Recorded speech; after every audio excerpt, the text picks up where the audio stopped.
starseed. Something within you has already begun to return, and the world around you is sensing it before your mind has found the language to hold it. What is rising now is not a new self, but a hidden one, a tender signal emerging through years of silence, distance, and disguise. I speak to you now because this moment was not randomly opened. It was aligned for recognition.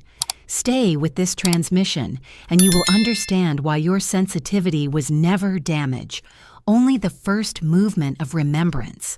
And here is the first revelation. What feels fragile in you is not always fragility. Sometimes it is an old signal rising through the body, through the heart, through the invisible corridors of memory, asking to be witnessed before it can be understood. This is why a small moment can strike you with unexpected force. A tone of voice, a door closing, a silence that should mean nothing and yet fills your chest with an ancient ache, a song, a scent, a sentence, and suddenly something in you is no longer standing in the present alone. It is touching an earlier chamber, one that was never fully emptied. Many carry the imprint of difficult early experiences, far beyond the years in which those experiences first appeared. The body remembers. The emotional field remembers. Stress responses can continue long after the original environment has changed, and what you call overreaction may in truth be a survival pattern that learned its shape very early. This is not weakness. It is remembered protection. And when life brings strain, loss, shock, or pressure, the inner world does not always respond with clarity and grace. There can be strong emotion. There can be withdrawal. There can be the sudden return of old feelings that seem larger than the moment in front of you. There can be changes in the way you connect, trust, speak, or remain close. These responses do not always mean you are failing. Sometimes, they are the exact forms the nervous system once used to guard what felt too vulnerable to leave exposed. So when you feel yourself pulled toward closeness and then just as quickly pulled away, when a simple interaction leaves an ache that seems older than the day itself, when your sensitivity deepens without your permission, do not name it too quickly as damage. Do not call it collapse just because it trembles. Do not call it broken just because it is tender. What is happening may be more sacred than that. A hidden layer is being recognized. A younger part, once forced into silence, it is pressing softly against the threshold of awareness. Not to destroy your coherence, but to be included in it. Not to drown your present, but to ask whether your present is finally strong enough to witness what your past had to bury. This is why the feeling can be so confusing.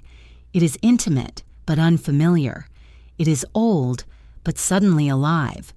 It is painful, yet it carries within it the first outline of return. So receive this clearly. What is surfacing is not proof that you are too much. It is proof that something within you has not stopped reaching for recognition. And what you have called fragility may not be fragility at all. It may be remembrance finding its voice. And here is the next revelation. What you have called too much, too sensitive, too guarded, too easily shaken, may not be a flaw in your nature at all. It may be an adaptation written early, when your system learned that safety could not always be assumed, that closeness could turn uncertain, that the heart sometimes survived by becoming watchful before it ever became open. This is why the pattern can feel older than the present moment. You want to trust, yet something in you scans the field first.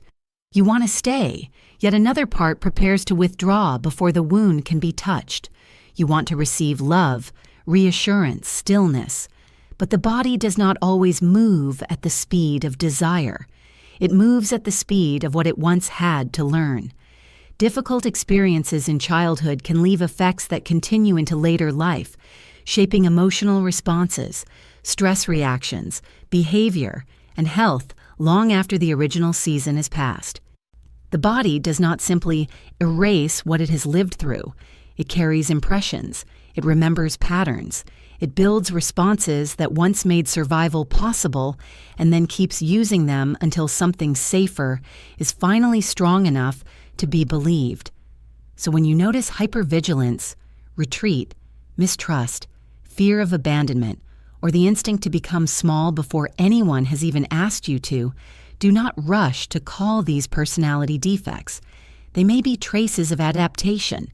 They may be the echoes of a system that learned to brace, avoid, shut down, or disappear because those movements once felt necessary. This is not a character failure. It is a survival memory. And when later strain or painful events move through your life, the inner response can shift again. Sleep can become unsettled. Anxiety can sharpen. Concentration can scatter. Old feelings can return with sudden force. Some people become more avoidant. Some feel more easily triggered. Some find that emotion arrives before language, and reaction arrives before understanding. These are human responses to stress and trauma, not proof that you are weaker than others, not proof that your inner child is damaged beyond return. Here is the sacred reframe. What is surfacing now is not more brokenness, it is more visibility. What was compressed is becoming known. What hid itself to endure is stepping into awareness because the signal of your life is changing, and what was once buried can no longer remain unnamed. Prevention and healing matter, precisely because early harm can reach across many parts of life. That truth is not meant to imprison you. It is meant to free you from false blame. And the moment you stop naming it as failure, you begin to stand beside yourself instead of against yourself, with more clarity, more compassion, and less shame there. You are not witnessing a ruined self. You are witnessing a younger intelligence that learned concealment, caution, and contraction for a reason. So receive this clearly. That is not dysfunction posing as destiny. That is adaptation, asking to be understood. That is not the broken part. That is the part that learned to hide. Phase 1. The first return does not arrive as comfort. It arrives as recognition. It arrives when you begin to notice that your body is still sending signals shaped by an older world, and that many of the reactions you judged as irrational were not born in this moment at all. This is the layer beneath behavior, the flinch before the voice gets louder, is the tightening when tenderness comes too close, the urge to become small, to need less, to speak less, to disappear just enough to remain safe inside the room. The mind may say the danger has passed, but the body does not move by ideas alone. It moves by stored instruction, by remembered patterns, by responses once carved to protect you. And this is why safety can feel unfamiliar even when it is finally present. The nervous system can continue to react after difficult experiences, not only in thought, but in the body itself. It can become activated. It can withdraw. It can answer ordinary moments with extraordinary force because it is still interpreting through signals that once helped you survive. This is not confusion without meaning. This is survival speaking in the language of sensation. There are people who carry the effects of hard childhood experiences into later life through stress responses, emotional struggle, and mental health burdens that do not begin on the day they are noticed. Not every present reaction begins in the present. Some responses are linked to what was lived much earlier, to environments where alertness, self-erasure, guardedness, or emotional silence became a form of protection. What looks disproportionate now may once have been deeply intelligent.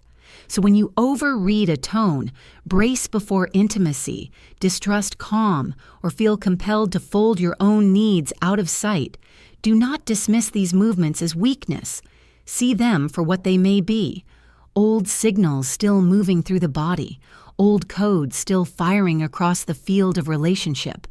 Old instructions repeating because no one ever showed them they were allowed to end.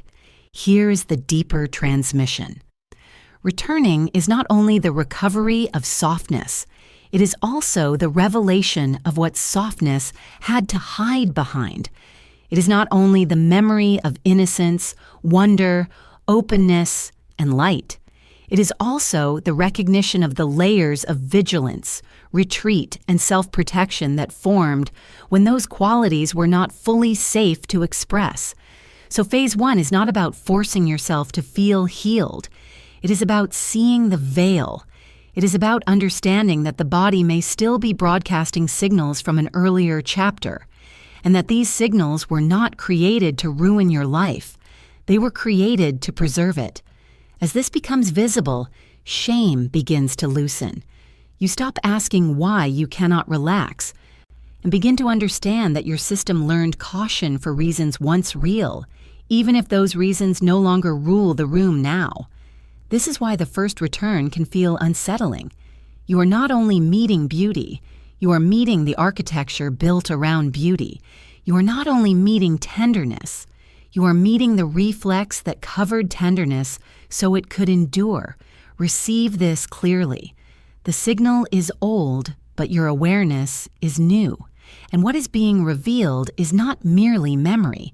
It is the silent pattern that memory left behind. Phase 2. The return begins when you stop treating every old feeling as an emergency. It begins when sadness, anger, fear, longing, or the ache of being left unseen rises within you and you no longer rush to exile it for disturbing the surface of your life. And what is coming back does not always arrive as peace. Sometimes it arrives as tremor, as grief without warning, as the need to be held in places where you once learned not to ask. This is why the first movement is not repair. It is recognition.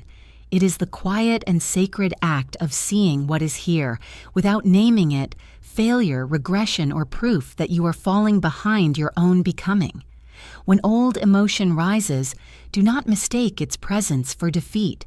Do not assume that because the feeling is ancient, your growth has disappeared. The surfacing itself may be the sign that something hidden no longer wishes to remain hidden. Here is the transmission. What returns must first be witnessed before it can be transformed. What trembles must first be allowed before it can soften. What aches must first be named with honesty before it can move through the chambers of the body without ruling them from the dark. This is not indulgence. This is alignment. There are real responses people carry after painful or traumatic events, and healthy coping begins, in part, by recognizing those responses instead of denying them. Support matters.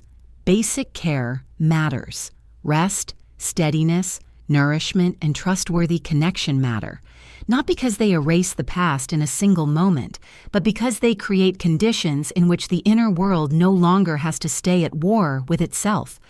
You are not being asked to master everything at once. You are being asked to notice what is true. And this is where hope enters. Early harm can leave lasting traces, but lasting traces are not the same thing as sealed fate. Yet, and the effects of difficult childhood experiences can be prevented and reduced, which means the pattern is real, but so is the possibility of change. So do not bow before an old wound as if it were prophecy. Do not kneel before an old defense as if it were your final form. If sorrow rises, see it. If anger rises, see it. If fear rises, see it. If a younger need for comfort, reassurance, closeness, or protection stirs within you, see it without shame. The turning point is not that you force it to disappear. The turning point is that you no longer abandon yourself for having it. This is how the spell begins to weaken. Not when you become perfect, not when you explain every feeling, not when you rush to heal in a performance of light.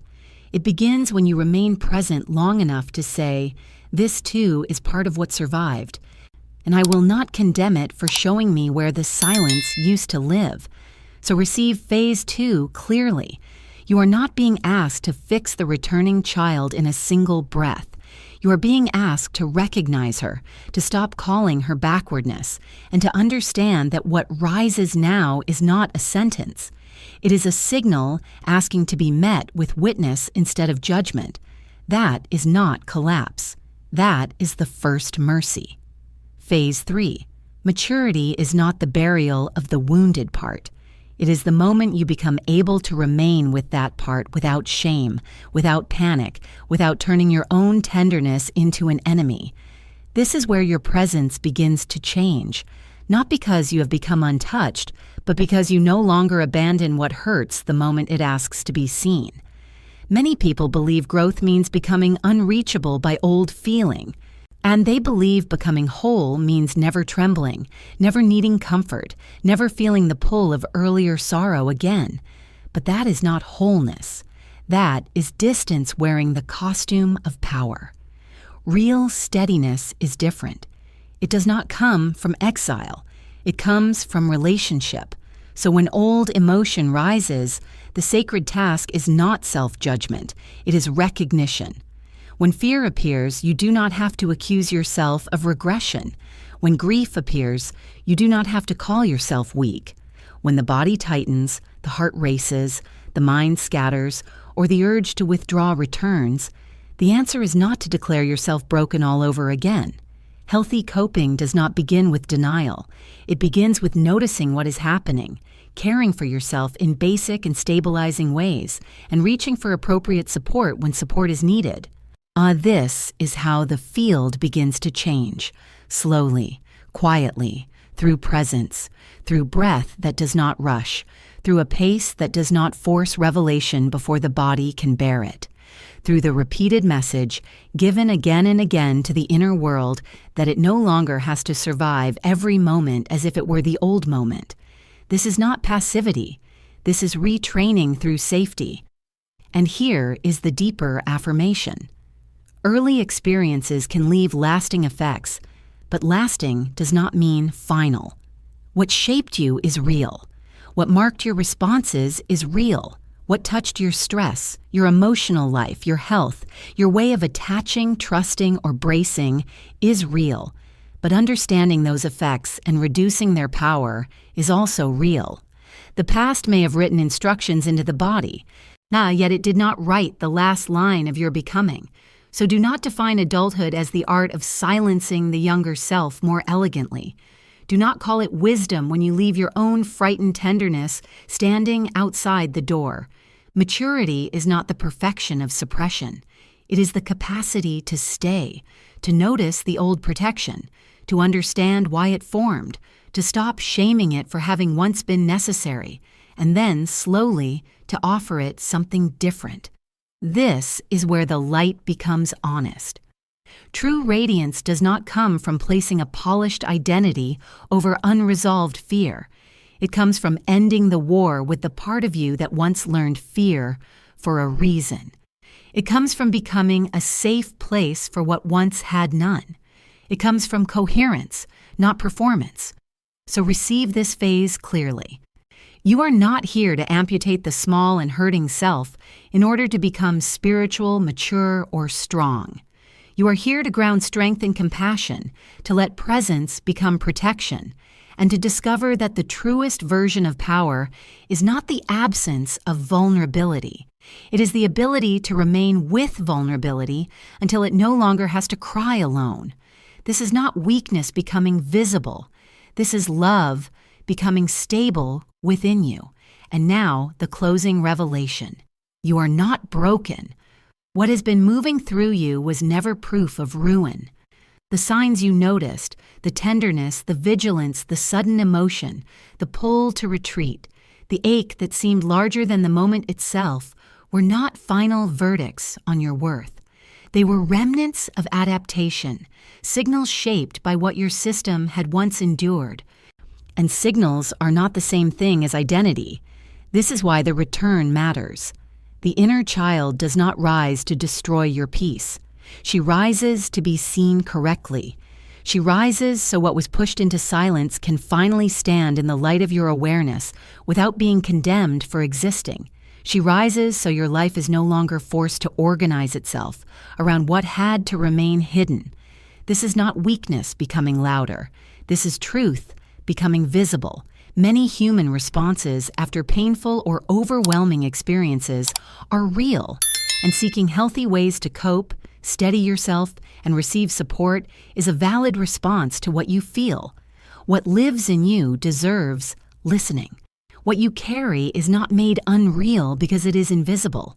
And when childhood experiences leave traces that reach into later stress, emotion, and mental well-being, or looking back with understanding is not fragility.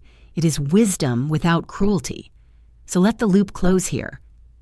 What is returning is not a stranger. It is not a brand new self descending from somewhere beyond you.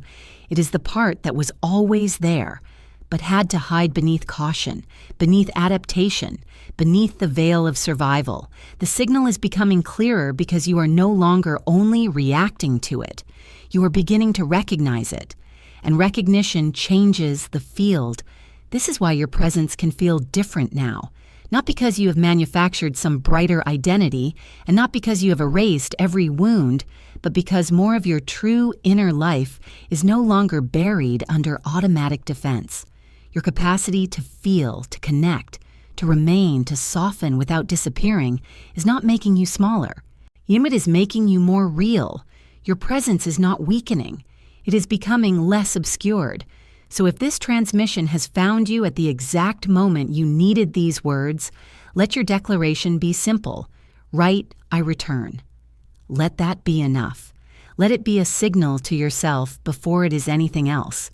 And if you feel called to remain in this space, stay with this channel and receive the next transmission when it arrives. Before sleep tonight, let this be the sentence you carry gently into the dark. I do not abandon what I feel, and I do not call myself broken for needing tenderness. Hold that softly. No performance, no pressure, only presence. Receive the final truth. You were never being asked to become someone else. You were being asked to stop hiding from the one who survived.